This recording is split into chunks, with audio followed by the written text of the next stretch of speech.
Okay. 10b3. So it's on the left side in English. On the right side, it's about 7 lines up.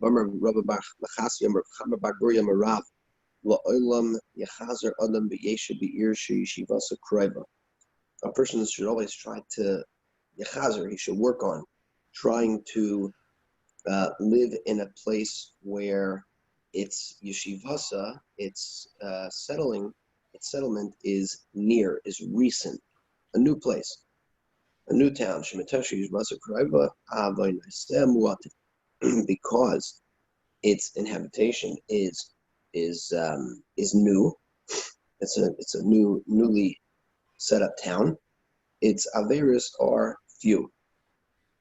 Okay, the city doesn't get destroyed, as Rashi explains, until there's a certain amount of averis. So if you learn if you live in a new city, so you don't have to worry about it too much. Hopefully, shenemar hine no yirazos krevelona shama v'mitzar. When the Malachim came to rescue Lot because of Avraham, and they were saving him, Lot said, behold, the city, Soar, is close enough, or Mikrov Alonis is near enough to go there, and it is small. My Krova. What does it mean when Lot said that the city was near? If you want to say that near means that it's close by physically, and small meant also it's a small place. In other words, Lot was saying, Soar is right here. It's not going to take me long to get there. It's small. You don't have to worry about it. And it'll survive the destruction, as opposed to Sodom. The Malachim could see that for themselves. What do you need Lot to tell me something that's so simple, that's so clear, really? Lot was saying that because it was near, meaning it was recently developed, it was recently started, its averis were small, and therefore you don't have to worry that it will be destroyed along with Sodom. Amarav Oven Ma'ikra. How do we know that Soar was more recently built than Sodom? Imolta na shama. That pasuk, when Lot was talking to Malachim, says, "Let me hide out, let me flee there." Shama meaning to Soar. Nun aleph no. Nun aleph b'gematria chamshin b'chad hava. Hey, good morning, Usher Zelig. Good morning, Jack. You're 5 minutes late. I have a reason. Okay, fine. You have a beautiful hat on. Thank you. Very cute. Okay, so na, imolta na shama. Na is gematria chamishin b'chad hava. It's the gematria of 51, right? Nun is 50. Aleph is 1. That equals how much? 51. Very good. So Tzor was 51 years old. V'shasdom chamish m'shtayim. And Sodom at the time was 52 years old. If you want, you can take a look at the bottom and see the whole cheshbon calculation, how Sodom was 52 years old. So it's a little bit older. Because basically Avraham was in his 48th year when the Dara Flaga, when the dispersion happened. And that's when Sodom was founded. And the destruction of Sodom took place when Avraham was 99 years old. Okay, so if that was 52 and Sora is 51, so it was younger. Vishalvasa, and the amount of time that Sodom was at peace, and that's based on a pasuk in Yechezkel, Yud Aleph and Aleph, Chaf Vav was 26. Esra Meshesh was 26 years. Tilsiv Shtem Esrei Shana Adu Esrei Omer, Shlosha Esrei Shana Maradu, Ubarba Esrei Shana. 12 years they served Kedar LaOmer. And then they rebelled, the 5 kings rebelled for 13 years, and the 14th year, etc. So you have 14 plus 12 years is 26 years. All right, that's just again showing that for a total of 26 years, Sodom didn't know of peace, and the peaceful period was the other 26 years of its 52 years of existence. So that's the proof that they're bringing, that Tsoar was better than Sodom because it was near. What does near mean? That it was more recently formed. So it didn't have the Averis of what's it called? Of Sodom. That could be an advertising piece, by the way. Why to move to OSDT and only? Well, you can be in a long-standing community of Silver Spring or Baltimore. Come to only. It's only 20, 30 years old, whatever it is. Okay. By the way, it just so happens to be, this is a little bit of a Hasidic gem for Adam, that the Holy Slonimer Rebbe says that in Hallel we say, where do we say not in Hallel? You recall? Ana Hashem. Very good. Ana Hashem Hoshiana. Ana Hashem Hatzlichana. So if we know that Na is 51, so the Holy Slonimer says that on Pesach and on Sukkot, two cardinal holidays that we say Halal Hagadol. So on Sukkot, when we say on Hashem Hoshiana, basically at the end of Sukkot. So we're dealing with basically Shmini Atzeres, Simchas Torah. That is exactly 51 days from the beginning of Elul. So you have this time period of Elul. Elul is 30 days, and then, basically you have 21 days until the end of Sukkot from the beginning of Rosh Hashanah. There we're saying, on Hashem Hoshiana, we now are going to be going into the dead of winter. We have the Yom Noraim, so please save us. Okay, bottle that and save us. No, 51. These 51 days of inspiration that we had from the Yom Noraim on Hashem Hoshiana. And then on Shavuos, which is exactly 51 days, right? We count the Yomer, right? From the beginning of Pesach. It's really 50 days from the second day of Pesach when we start counting the Yomer. But from the first day of Pesach on Tesvav, Nisan, until the end of Shavuos is also 51 days. That's more positive building, right? Building for Kabbalah Satara on Shavuos, which follows Pesach. We say, Ana Hashem Atzlichana. Right there, we want the Atzlacha to continue. Okay, look at that. V'amar Rav Bar Machasya, Amar Rav Chama Bar Guriya Marav. This is on Yud Aleph and Aleph now, 11a. Kol ir shegagoseh gavomi beis hakneses l'sof charev. Any city whose roofs are taller than the shul, in the end it's going to be destroyed. Shenemar l'roimim es beis v'lekenu ulahamad es char voy sav.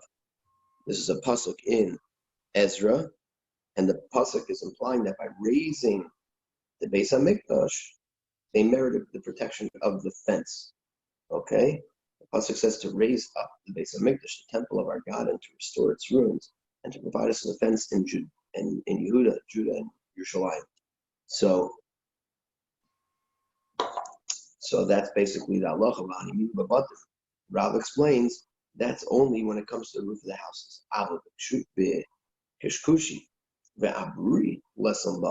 In regards to the forts and the towers that are ready for security purposes, that's okay if it is taller. People don't use the roofs of these forts and towers. Another reason to come to Olney. Exactly. You're right. I believe that in DC, for security purposes, there's no building that is taller than the Capitol. Right? If you think about it, the Washington Monument. The monument? Yeah, the Washington Monument is the height ceiling for buildings. Height of ceiling. Yeah. Correct. And I believe that the Capitol is a bit taller than that. And again, that's for security purposes, interestingly enough. Okay. Lahabda. The JFC is definitely the tallest building, the highest building in Olney. Yeah, okay. Vahani Mili Amar Ravashi. Ravashi says, Ravashi made sure that Masamasi would not be destroyed because he, who was the head of it, made sure that the houses were not taller than the basic Knesset in the shul. Masamachasya, which was the city of Ravashi, was destroyed. Says the Gemara, "Me'osei Avram loy harba." It was not destroyed because of that Avera. It was destroyed for something else. Because it wasn't destroyed for the Avera of building houses taller than the shul. A bunch of memories, a bunch of sayings, teachings from Rabbi Machasi and Rab. Tachas Yishmol like Tachas Nachri. Very interesting Gemara here.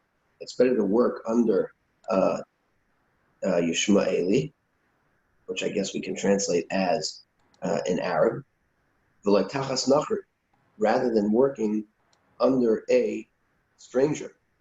Okay, now Rashi explains that a stranger means someone from Edom. Edom is who? Roman. So it's better to be a personal shamash and eved of a Yishmaeli rather than an Edomi. All right, the Edomis were worse. Tachas nachri like tachas chabi. It's better if you have a choice of working under a Edomi, a Roman. Do that rather than working under a chabar. You don't see that word too often. So a chabar, they were even worse. They were more destructive and commandeering.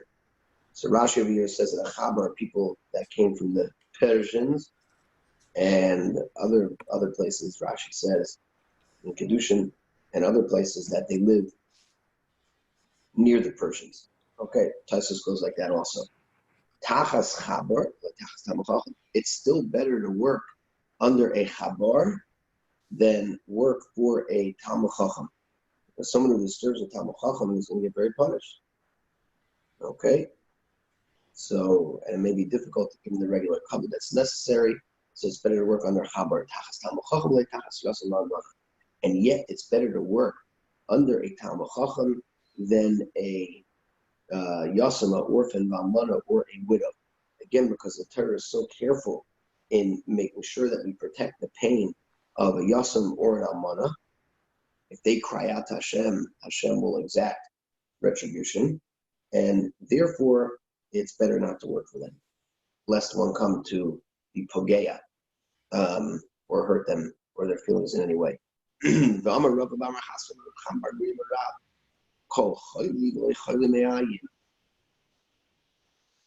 says that it's better to have any sickness, or maybe coronavirus, anything, any sickness, but not the chol me'ayim, not something that has to do with the sickness of the stomach. Okay, now the Gemara over here is talking about there will be different variations or different time periods. So when we're dealing with here, choli refers to, Rashi explains, a longer sickness. All right, a longer sickness that eventually gets to a person. It's better to have any sickness than the sickness of the stomach. Apparently, that would be the most painful. Kol ke'ev v'lo ke'ev leiv. Any type of pain, or here in English they say pang, whatever that is. But there the point is, ke'ev is a pain, but that's an intermittent pain. All right, not a constant. An intermittent pain, like a toothache or some other krechts that a person has. Better to have that than not of the heart. Kol mechush like mechush rosh. Any ache is better to have than the ache of a head, or as we would say, a headache. That means like a passing pain. Most pains that can pass are fine. A headache can really be debilitating. Kol ra'ah, the light yisha ra'ah. You hear this, Jack? Any evil is better to have rather than an evil woman. Okay, go ahead. Number 12, Zach. He's on mute. Oh, yeah, I was on mute. When choosing a wife, one should pay more attention to her character than to other attributes, such as lineage and family. A woman of evil character can give her husband grief his whole life to the point where he despairs of any enjoyment. Yes, okay. What are you smiling at him? I saw that smirk. Nothing. Everybody's sleeping in the house. Anyway, the point is, you see from here, you see from here that, Baruch Hashem, I can say that everybody except Yonasan is sleeping. And for once in a very long time, all 7 members of the Rappaport family are under one roof. Nice. I guess that's Baruch Hashem, but I guess it wasn't supposed to be that way. But okay, that's what Hashem wanted. So you see from this Gemara that the definition of Ishara is really midos, right? That's what it is, right? The Meiri explains that the most important thing to pay attention to is character, is the character more than anything else. Yichus, mishpacha. Yichus means lineage. Okay, that's all very nice and fluffy. But the reality is you can come from all the biggest yichus, but you can be a loser and have bad midos, and the house will be destroyed. V'amar if you call a yamin dio, very interesting teaching. If all of the yamin, all of the seas, if all of the waters would be ink, v'agamim kumusim, and the marshes would be the quills. The reason that it says the marshes is because reeds grow in the marshes. So that's the equivalent of the quills. V'shamayim urias, and the shamayim, the heavens, would be the parchment. V'chol b'nei adam lablarim, and we, the people, would be the sofrim, would be the scribes. Ein maspik and look of halal shel rishus. They would not suffice to write down all of the depth of the mind of the government. Okay? This is very interesting stuff. But Rashi explains that a melech has to be very mindful of so many different things. There are taxes, there are conflicts, there are judgments, and therefore, to really understand the depth of rulership, of government, would be very, very difficult. Okay, if you think about it for a second, it's pretty incredible. That's why everybody thinks that they can be a prime minister, everyone can be a president, but at the end of the day, there's a tremendous responsibility and a lot going on simultaneously at the same time. The Spas Emes brings over here, that was the Ger Rabbi, that the Gemara means that a king requires a degree of intelligence to run his country successfully, but as a mortal, he cannot possibly have it. Only Hashem, the Melech Malach, is capable of such a task. Okay. The Chedush Iran actually says that stay away from the government, similar to what the Mishnah in Pirkei Avos says. All right, don't stay away from the government. Okay, Mikra, what's the pasuk this is based on? Rav Misharshia says Rav Misharshia, Shemayim larum va'aretz lo'imek, v'leiv melachim ein cheker. There's a pasuk in Mishlei. Shemayim larum, the Shemayim for its height, the Aretz La'imek, the earth for its depth, and the mind of kings are beyond cheker, understanding or investigation. We'll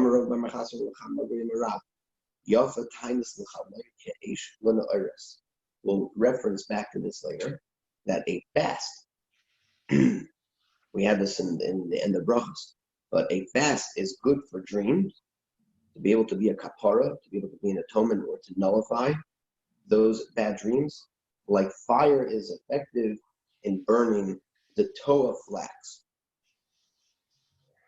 All right, number 16, Adam Yaakov. I.e. the short broken fibers that come off the flax during the process of combing. If one has a frightening dream, it is recommended that he fast lest the dream portend an unfavorable divine decree. The merit of the fast, provided that it is accompanied with repentance, is highly effective in nullifying the decree. There is no obligation to fast in response to a bad dream. If the dream was triggered by an unpleasant experience one had during the day, it is of no consequence. Right, because then you could just attribute it to a bad thought you had during the day, and that's more natural. But again, he brings from the Rashba that there's no chiyuv, there's no obligation to fast. But again, the merit of the fast, with tshuva, of course, right? That's a very important thing. People just think, oh, I'll check my mezuzahs when certain things are happening and everything will be hunky-dory. Right? Of course, a person has to do tshuva along with that. So yafatanis l'chalan k'le'esh l'nairis. It's very effective. Amr of chista ubay bayoy. The fast is going to be most effective on that day, the day that he has the dream.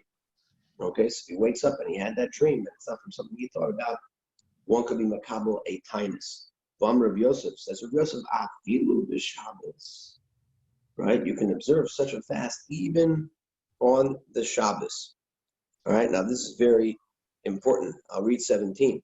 But fasting is generally prohibited on the Shabbos because it runs counter to the Karasal Shabbos Einig. Shabbos has to be a day of Einig, of enjoyment. In this case, since he's terrified by his dream, this is reverse, not reverse psychology, this is reverse logic. Since he's terrified by his dream and believes that a fast will negate its importance, fasting would be tantamount to pleasure for him. So he's permitted to fast on Shabbos. That would be his onig, to know that he is going to be happier and that everything will be okay. So nevertheless, this is the halacha. If he did fast on Shabbos, he has to fast a second time to atone for the sin of failing to enjoy the Shabbos in the ideal manner. So even though he's mutter to fast, because that will be his oneg, but at the end of the day, it's his oneg. That's not the normal enjoyment. So you got to fast for the fast. All right? And then he just brings that if a person didn't fast on that day, and he's allowed to fast on another day, but if you're going to have this postponed fast, it can't override the Shabbos. It's like the 8th day of a bris can be on Shabbos if that's the 8th day. But if you're pushing it off, you can't conveniently or do a bris on Shabbos if it's pushed off. Okay? And then he brings down that even fasting on Shabbos is only mutter for certain types of dreams. Weiter. Rabbi Shua Lebei Ravashi. Rabbi Shua visited Ravashi. Avdile Igla Tilsa. They prepared for him either a third-born calf, that's the push-up shot, right? Because a mother, when they give birth, is a little weaker, a newer cow. So the first two calves aren't as strong. Once they give birth to a third calf, then already it's stronger and its meat is more gishmak. Or it means that, in other places, it means that it's a calf that's 1/3 grown. So I guess that meat is also a little bit better, softer at that time. So Rabbi Shua came to Ravashi, and he made him this delicacy. Amrulay, they said to Rabbi Shua, litum marmidi, go have a taste, eat. Amrlahu, Rabbi Shua said, I'm in the middle of fasting. He was in the middle of fasting. Okay. He brings down over here from the Mishnah that really one shouldn't brag if he's fasting. He should keep it quiet. He should deny it. But if they're urging him to eat and he can't get out of it, so then he can explain. Don't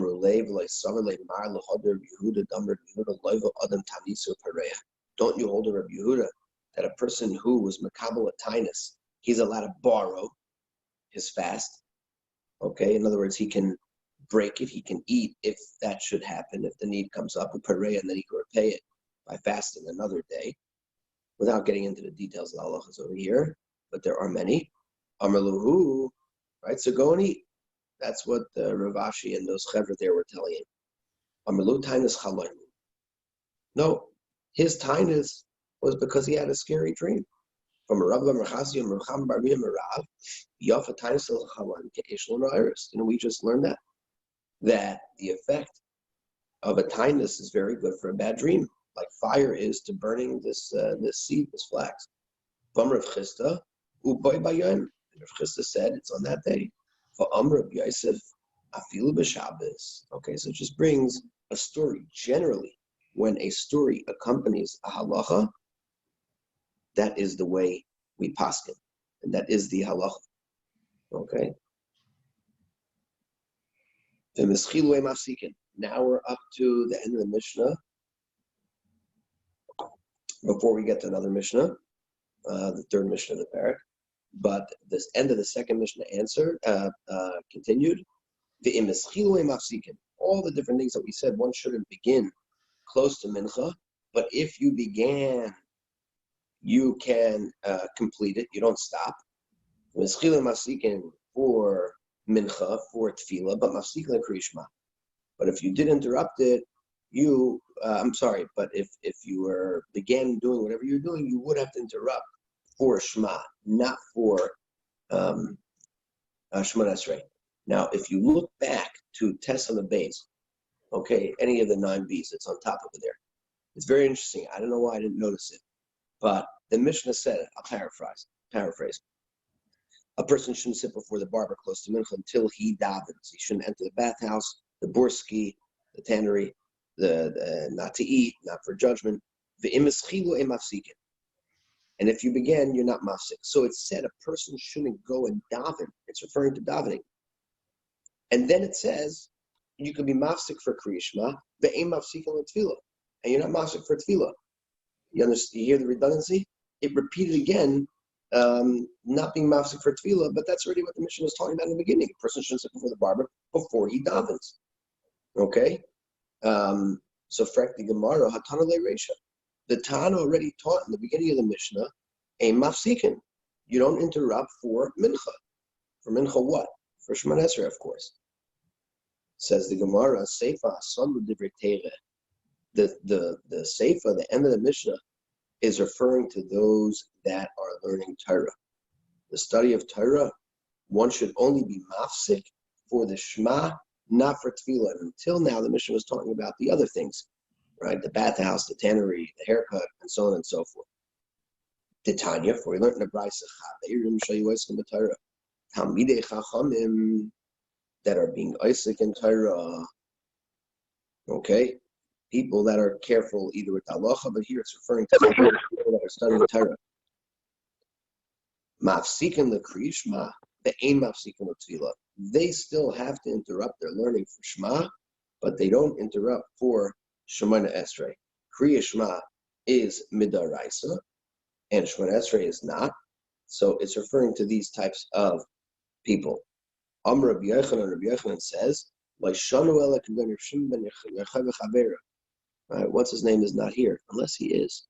Oh, Dan is on? Yeah. Dan Kavan, you there? Yeah, can you hear me?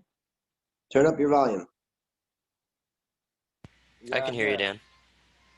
Oh, beautiful. Welcome, Dan. Welcome to the club. Thank you. Okay, so I thought maybe that was Ron that joined. But Ron yesterday made a reference to this. Rabbi Shimon ben Yochai. Right? Rabbi Yochanan said, that's only Rav Shimon bar Yochai v'chaveirav and his college sheterasei nasan. There's a popular phrase. Toratan natan. Right? Their occupation is, what do? They study Torah. Right? There's one guy's a locksmith, one guy's a moil, one guy's a stock analyst, one guy's a computer geek, software engineer, whatever Adam does. And Exactly, none of those things. Okay, fine. That's okay. And Rav Shimon bar Yochai is Terasai Nasan. Rav Shimon bar Yochai is Terasai Nasan. Oh, now we can see Dan's pretty face. Right? That was what he did. What did he do? He's learned Torah. A Koil guy.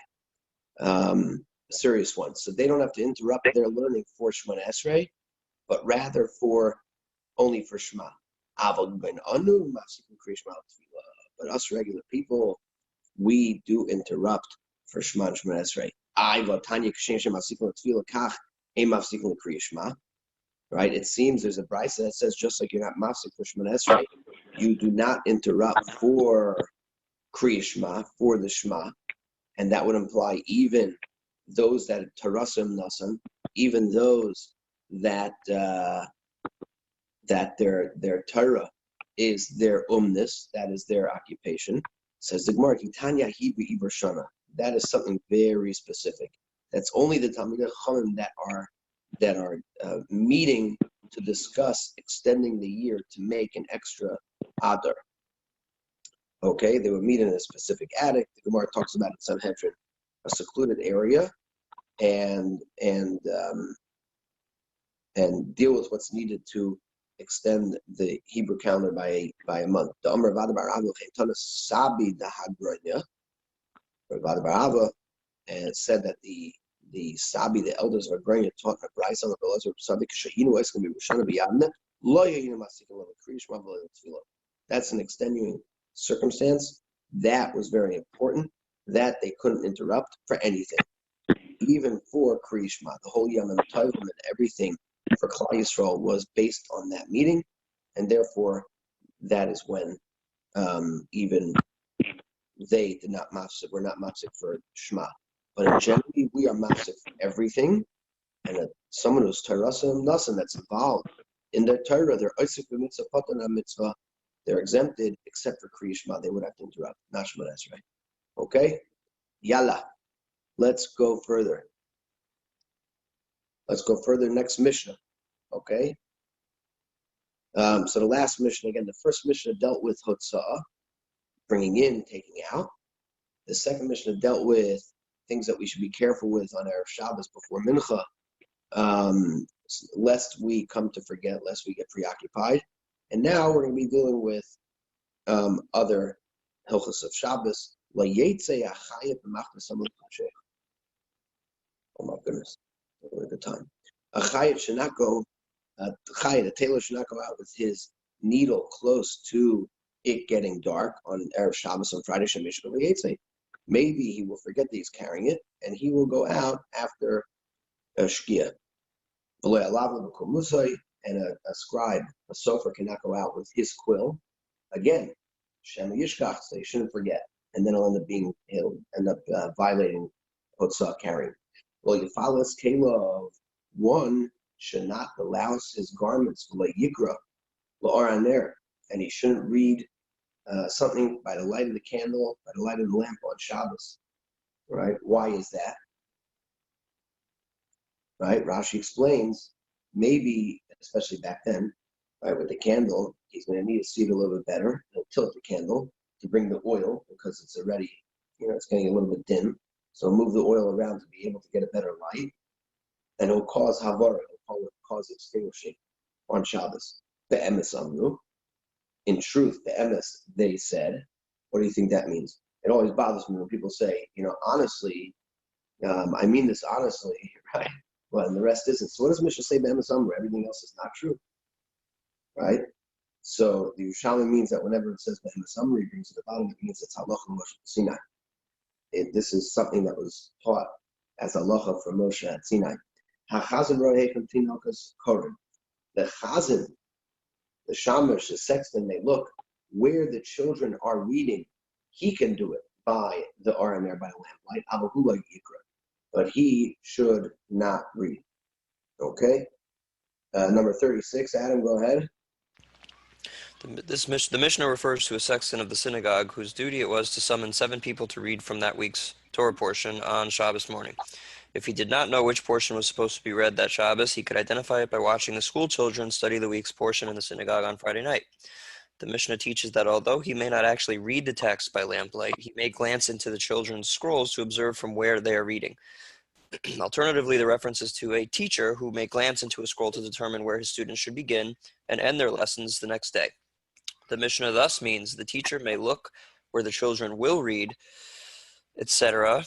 According to either explanation, the person merely reads the beginning of each chapter. This word chazan stems from the root. Yeah, okay, fine. That's all right, okay? Okay, good. Right, so either way, either it's referring to the shamash or it's referring to a teacher there to be able to help the kids to know where to begin, whatever it is, that's okay. All right.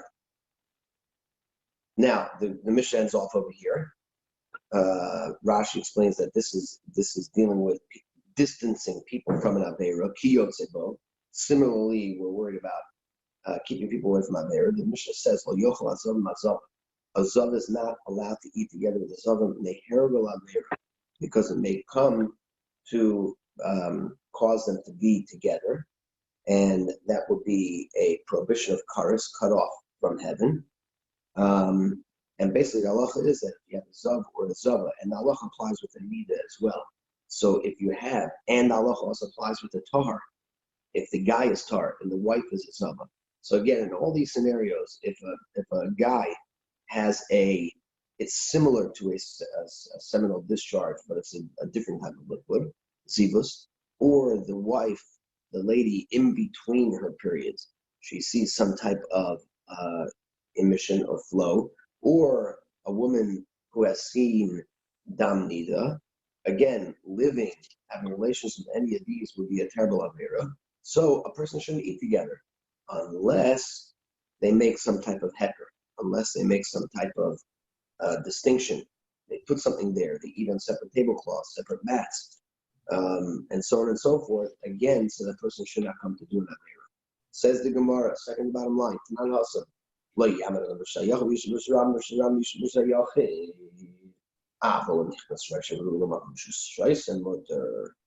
person shouldn't stand in the private domain and drink, right? and puts his head over and drinks in the public domain, okay, and or vice versa, because we're worried, Rashi explains, that maybe he will take the cup.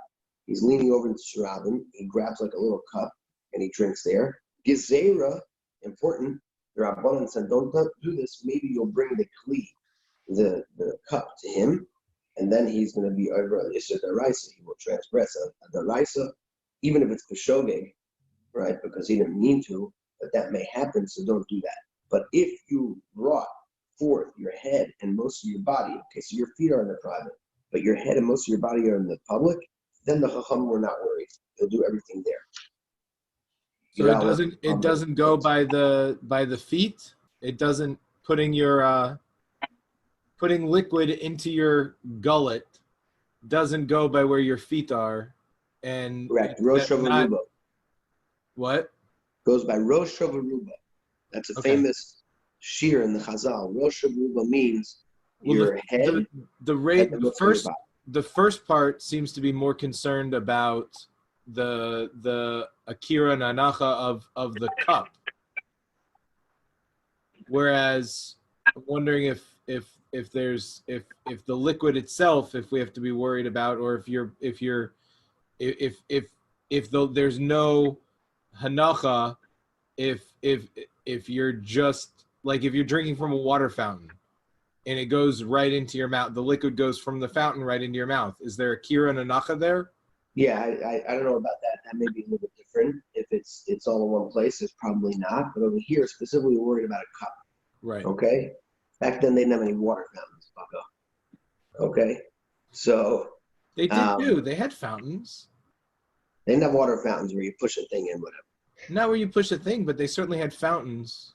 Okay, so maybe they were not as worried. We're worried about where you have a kli, right? The whole purpose of the kli, there will be an akira. The Gihon spring in the Ophel, or under right by Ir David, led out into a beautiful fountain. Okay. But again, the Gemara over here is worried about the akira and anachas. If your whole body, basically, Rosh Havaruba, which you find also in the Gemara by Sukkah, right? If your body, your head and body is mostly in the Sukkah,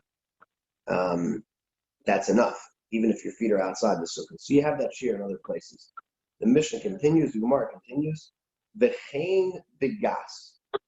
And the same would apply in the case of a wine press. What in the world are we talking about over here? Oh, look at the Kavan family learning Gemara with their father. Okay. V'chein begas. Similarly, when it comes to the wine press, what are we talking about? The Gemara will explain. Ask the Gemara, Carmelis, what's the halacha in regards to a Carmelis, right? If it's a plain, Plain. So Midrabanan, we learned already the last week or so that it is usher to go and carry something, move something from a private domain to a Carmelis or Shram to Carmelis. So what would be the halacha in regards to Carmelis? You might stand in a Carmelis and drink in a private or Shram or Shayachim. Abaya says, it is, meaning it's the same thing. All right? Same as the Doraisa law would apply to the Carmelis. Rava says, he gupa gezerah, we haven't had this yet before. Not in brachas, I don't think. But the concept is, the whole reason why it's forbidden to carry in a Carmelis is because of a Gezerah Rabbanan, right? We said don't carry in a Carmelis, lest one come to carry between Rosh Hashanah and Rabim. So Gezerah of a Gezerah? It's a Gezerah. Good morning, David. I hope you're davening already, David. Okay, so yes, Carmelis is itself a Gezerah, Rabbanan. We're saying now that don't go and drink in a Carmelis, standing in a Carmelis, drinking in a Rabban or a Sayachid. Don't even go and do that, lest you come to go and what? Carry from a Carmelis to a public or Carmelis to a private. That is itself a Gezerah. That's called a Gezerah l'Gezerah. Understand, Jack? We are not going to set up decrees on decrees. That's too far. Amra Abaya. Mino Amina. So Abaya said it is the same. No difference, Carmelis, to the other, to the Doraisa. How does he know that? Mino Amina. So we're going to go back and forth between Abaya and Rav. Again, Abaya said it's the same thing. Rav said, absolutely not. We're not going to go and set up this Gezerah to a Gezerah. I'm Rabbi, how do I know that it is the same? Tani, because the Mishnah said, V'chein begas. The same halacha applies to a gas. The person can stand in the public or private and drink, or right, vice versa. And then v'chein begas. Similarly, it applies to the wine press. What does that mean? My gas. What is the status of this wine press? And this is again referring to that if you're standing in a wine, most wine presses over a wine press and drink wine from the wine press with a kli. But the wine press for sure is going to be more than 10 tvachim high and more than 6 tvachim in diameter. It makes no difference, but you're in another domain. That's what I'm saying. The wine press for sure is its own domain. No, and you're in another domain. Right, so for sure it's got to be usher. So, but hold on, but we're comparing it. That's the point. Abaya says v'chein begas. The same applies in the case of the wine press. Okay, my gas. What is the status of this gas?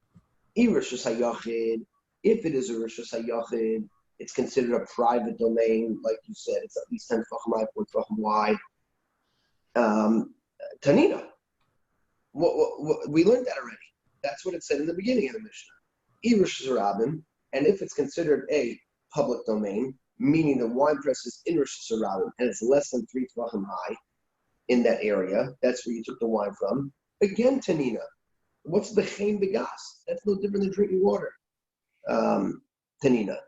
Elolav Carmelis Zokdabaya. The Mishnah is my source, or the Bryce actually is my source, that when it said B'chein begas, it's referring to a Carmelis. So you see that you're not allowed to stand in a Doraisa domain and drink from a Carmelis. You're not allowed to stand in a private or public Doraisa domain and drink from a Carmelis. And you wouldn't be able, just like you wouldn't be able to drink from a Doraisa domain. That was Abaya. Rav was the one that said that that Rava said that a Carmelis does not have the same status as a Doraisa because it's a Gezerah. The whole reason not to carry in a Carmelis is to say you shouldn't carry in a Doraisa. So now we're going to say don't drink lest you come. That's Gezerah l'Gezerah. Rav Amar b'chein begas. It says b'chein begas. What does he deal with this issue? Abaya seemed to bring a very good proof. When it says b'chein begas, the gas must be referring to a Carmelis, and it's usher. It says b'chein begas le'inyan meiser. No, when the Mishnah says b'chein begas, it's comparing it to the halacha of meiser, and really not the halachas of Shabbos at all. Okay, the halacha is that you have to separate truma and meiser. Once the produce is nigmar, once it's fully processed. Okay, if it's not yet fully processed, then it's mutter midoraisa, although it's asur midrabbana.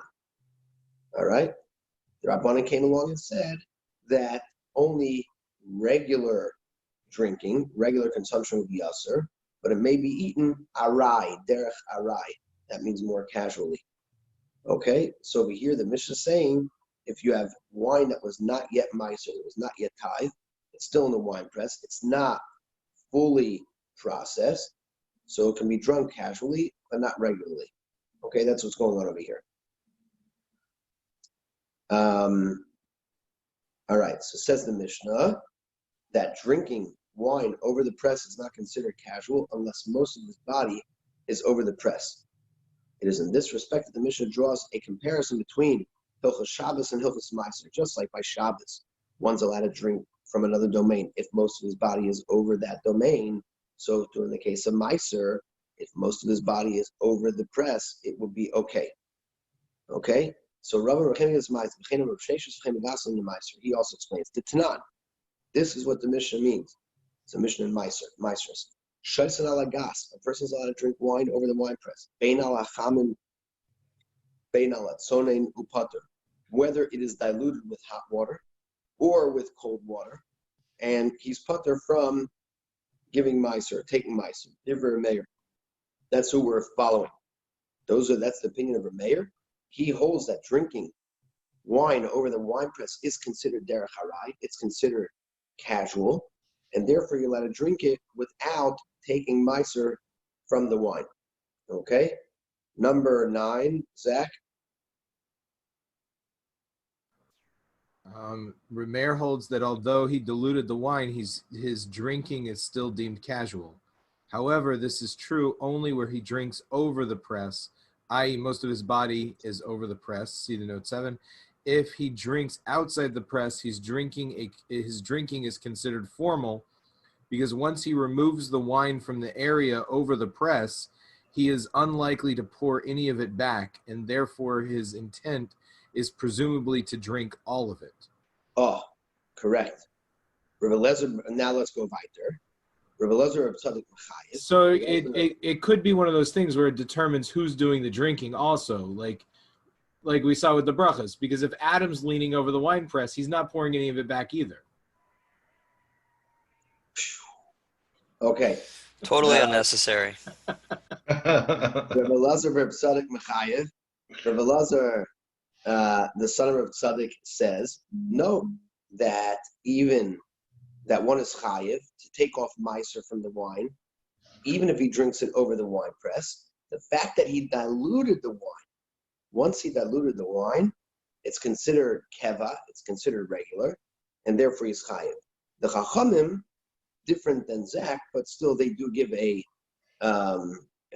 delineation over here, and they say like this: ala chamin chayiv, right? If it is he added hot water, then he would be chayiv, because hot water you're not going to throw it back into the press, because that could cause an issue to the rest of the wine in the press. It'll make it sour. So if you put hot water in his drink, then he's chayiv, because it's considered carrying. It's considered a more complete. He's going to drink the whole thing. He's not going to throw it back.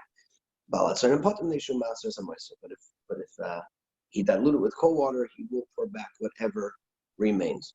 Okay, but that at least now we understand what the Brisa meant with the chen begas. Okay, and we understand Abaya and we understand the Rabbi. So again, Abaya held that the Rabbanan and the Doraisa could be the same, because that's the way he interpreted the chen begas, the wine press, as a carmelis, and Rava, who said absolutely not.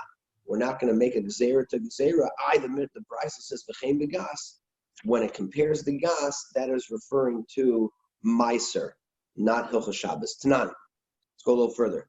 Tanan, we learned in the Mishnah. Okay. Jack, you got your art scroll there? Okay, good. Give us that little introduction. 4 lines.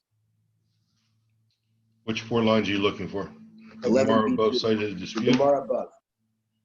What? The Gemara above.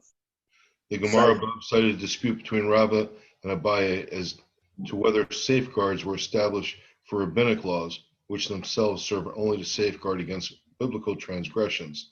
The Gemara attempts to derive a proof to one side from our Mishnah. Okay. Beautiful. So now we're going to have this little back and forth with this concept of gezerah l'gzerah. So now we learned in the Mishnah, a tailor should not go out with his needle erev Shabbos, close to dark. Shema Yish on Friday, Shema Yish v'yetze. Maybe he will forget that he's carrying, and he's going to go out after it's night. My law, says the Gemara, is the Mishnah not referring to the tchuva big day. The needle is pinned to his garment, and that is unusual. That is what's called a shinoi. Okay, it's pinned to his garment, and transferring a needle to another reshus in an unusual manner is aser midrabanan. Right, the drabanan. If it's unusual, it automatically becomes drabanan. But in order to prevent this, Rabbanan said, no, you shouldn't go out before nightfall. So l'chara, this is a raya to Abaya, that Rabbanan do establish safeguards, gezeras for their own halachas. Carrying it itself, tchuva b'bigdai, carrying a needle when it's stitched, or what's it called? Pinned to his beged is in and of itself a shinoi. And yet the Rabbanan said, don't even go close to darkness, lest you go out. So that seems to be exer. Says the Gemara, no proof. The nakat lebib biyadei. We're referring to where he's holding in his hand. Okay, that would be daraisa, not the Rabbanan. No proof. Next, Toshma, another raya, another proof. A tailor should not go out with his needle pinned, woven, or stuck into his beged. My lab be'er Shabbos. Here the Brisa says straight out that Chayat should not go out with his needle that is pinned to his beged. My love be'er Shabbos. Is that not referring to Erev Shabbos? And if that is referring to Erev Shabbos, then end of story, case closed. That seems to be an open raya to Abaya and a refutation to Rava, says the Gemara Loi. Kitanya he bis Shabbos. That's not referring to not going out on Erev Shabbos lest you come to violate on Shabbos. That's talking about on Shabbos. Okay, that's going to be an Isra of Otzah. Okay, that already is one Gezeir Drabanan. It's not a Gzeir L'Gzeira.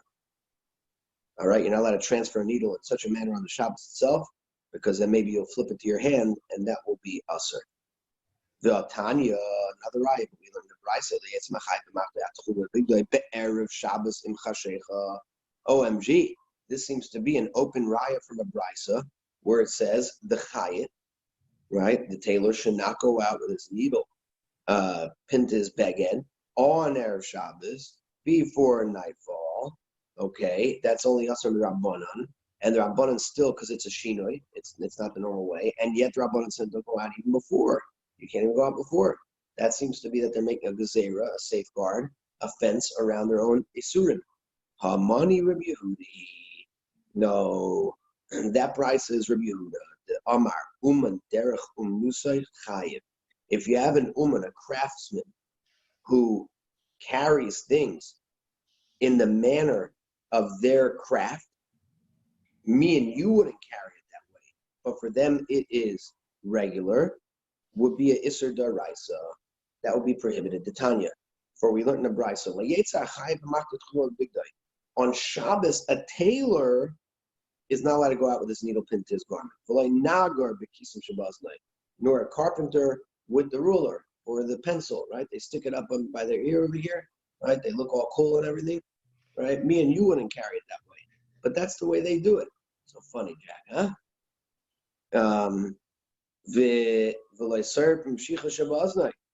Nor a fuller, that's a fancy word for a comber, comber, with his cord behind his ear. That had to do with combing the beged to maple to clean it up from the flax or whatever it is.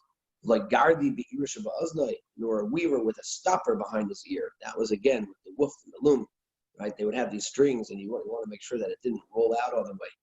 So you'd have these different stoppers. Again, little tools. Like Saba or a dyer with a swatch. He would have different swatches on his shoulder to be able to show the different colors that he could dye. DYE, the clothing. Nor a money changer. It's called a shulchani because they used to sit behind a table to exchange money. So he would have a dinar type of coin behind his ear. The im yatza, and if one of them did go out to the Rosh Hashanah, pater avalasar. He is not chayiv midaraisa. He is chayiv midrabanan divrei remeir. Okay, we're assuming that Remeir holds this, since carrying these things in this way is unusual for most people. So they would not be over an Isser Daraisa. For me and you to go and carry that pencil behind our ear like a carpenter would, that would not be, or a tape, a ruler, that would not be regular. So even though for them it is regular, the mayor holds, that is still rabbinic. But Rabbi Yehuda says, and that's when he said that Raisa before will be going like, Rabbi Yehuda Omer, Uman Derech Nusay Chayiv.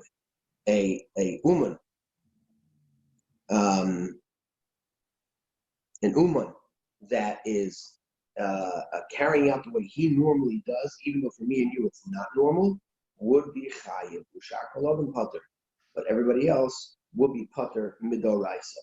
So therefore, the brisa which says that a tailor can't go out with his needle Tachel the big guy that's pinned to his garment on Erev Shabbos, it's going like Rabbi Yehuda, who says that is Asr Mida Oraisa.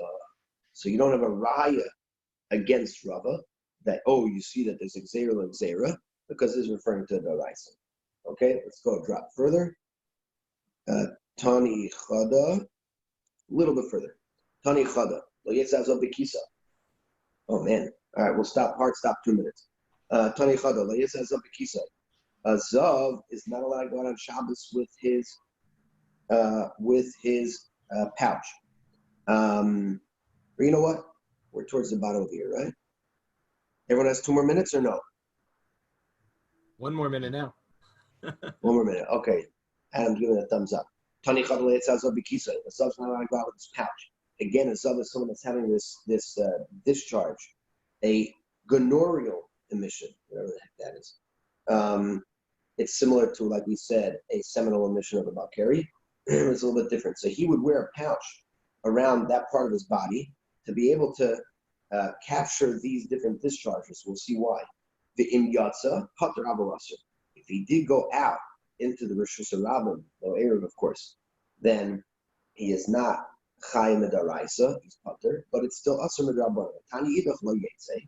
A zav is not allowed to go out at Shabbos. In yatsa chayim chatas. And if he goes out, he's chayim chatas, which means daraisa. Rabbi Yosef says Rabbi Yosef like kasha. That's no kasha. Rabbi Meir, the first brisa that says it's also the Rabbanan is going like Rabbi Meir, who says that if he carries something in a manner which is normal for him but not for us, or the general public, it's not a regular, it's a shinoi. It is not asur midaraisa, it's asur only midrabanan. Rabbi Yehuda. And the second brisa, which says that he's chayv achat, this is going to Yehuda, that for him, that's normal, that would be also midaraisa. Abaye says to Rabbi Yosef, Emer l'sham like Rabbi Meir, imidi dulav haynu urchi. When the Rabbi Meir say that he's not chayv midaraisa, that's only where he is carrying something which is not usual even for himself. But imidi dahaynu urchi. But where he's carrying something in a manner that's usual for himself. Like over here, as wearing a pouch.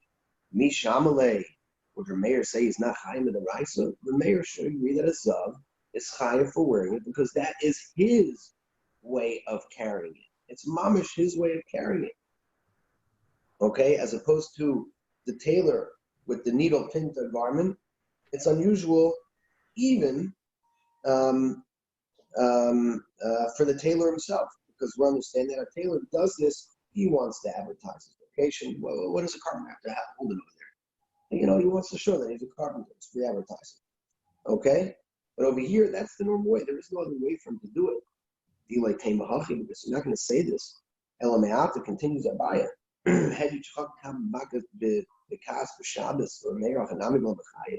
If you've got an amateur carpenter carved out a half-size hole in a log on Shabbos, okay, they would do this. There are different reasons why one would do it. It could be has to do with an amputee to put the stump of his leg in, okay. But the point is that he carved out a half-size hole in a log on Shabbos, and it wasn't the regular way or the regular size. Right? Even though the amateur doesn't do the work in the regular way, the mayor holds that he's chayiv for violating Shabbos midaraisa. Obviously, he holds that a person does something in a way that's normal for him, even if it's not the regular way, he is chayiv. So you're right. Says the Gemara, kasha. There's no kasha. Again, we have one brisa that says if he went out, this zav with the pouch, he's pater midaraisa, but it's forbidden midrabanan. And the other one says he has to bring a chatas doraisa. Lo kasha kamazab al shteiris, kamazab al shaloshrius. Where the brisa says that he's chayiv is where he saw already 2 emissions. So now he has to wear the pouch to see if there's a possible third discharge, and therefore it's considered normal for him to wear the pouch, and therefore he's chayiv midaraisa. Because Minatorah, someone that has these 3 emissions within a certain time, he has to bring shtei tziparim, he has to bring 2 birds, after he goes through the Tahara process. Okay? But a Zav who only had 2 emissions is not chayav to bring a carbon. Therefore, if you only saw 2, he has to wear the pouch to see if he will see a third. But a Zav Bal Shalosh Riyas for the third, a Zav who already saw 3, then he doesn't need the pouch. It's not unusual. It's not a shina for him, and therefore will not be chayav the Raisa. The Gemara, Mashno Zav Bal Sheiris the chayav the Mibayla Dika Zav Bal Shalosh Riyas the Mibayla Sira. That's very nice. A Zav that already saw 3 times doesn't have to worry about the birds because he's already up the creek. He doesn't worry about checking. But still, there is a 7-day counting of being clean. So he's got to wear it to make sure that he only saw 3, that's it, and now he's counting 7 clean days. Like you're right. When are we saying that he's not allowed to do it? If he did it, he would be Asar V'Gabbanan. Is when he's wearing the pouch on that day that he experienced that third discharge. Okay, so the 7 days didn't start yet, so he really doesn't need the pouch. Okay, so therefore he wouldn't be mechuyev in the rice and mechuyev rabbanan. Okay, from Yibayla l'kedusha l'tafel kelev, i.e. needs the pouch that it's clothes shouldn't get dirty, even on that day. Right? What's the zav going to do? He's got to protect his clothing. Reb Zera, we'll see tomorrow why that is not enough of a savior. Okay, everybody. Have a wonderful day. Be healthy. If anyone misses me during the day and they have this fancy Zoom, they can call me. And that's it. All right. No talking if you didn't dominate yet. Good day. Have a I great day. don't think it works that way. Doesn't work that way. Correct. How do I shut this thing off now? Click the red Just button. exit? All right. Bye, everyone. Goodbye. Bye-bye.